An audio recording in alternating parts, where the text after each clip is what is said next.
How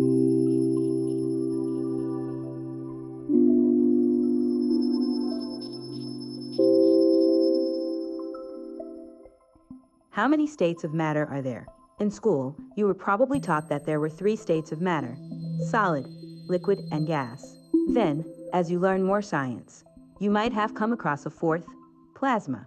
However, there are also many less familiar states of matter, with names like Bose-Einstein condensate and time crystals.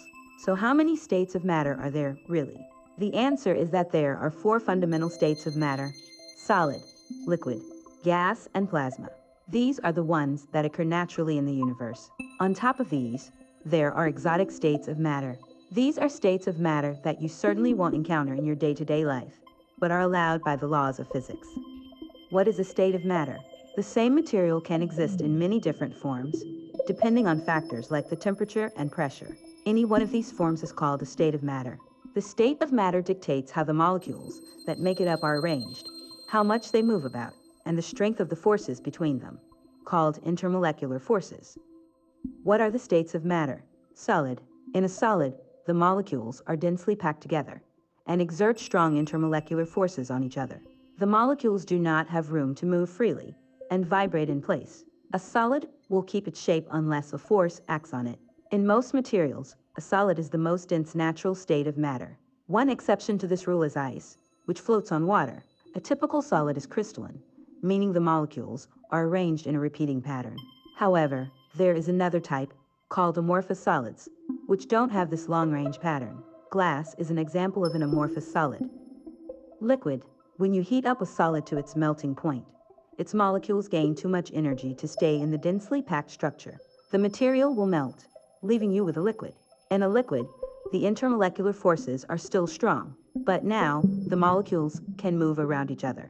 As a result, the liquid can flow and change to the shape of its container. The molecules of a liquid are slightly less densely packed than a solid.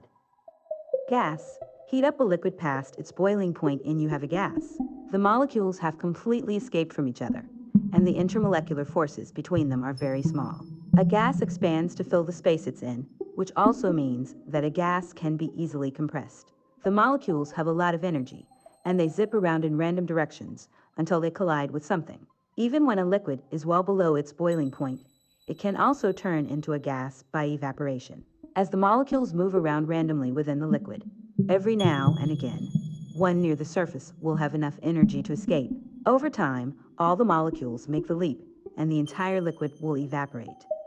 Plasma. A plasma is formed when a hot gas is electrically charged, though it behaves very differently from a gaseous material.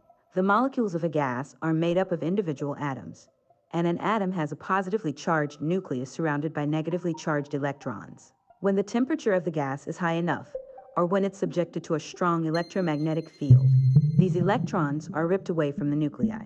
The resulting mixture of positively and negatively charged particles is called a plasma. Since it contains charged particles, a plasma can conduct electricity. Thanks for watching the video, and don't forget to subscribe.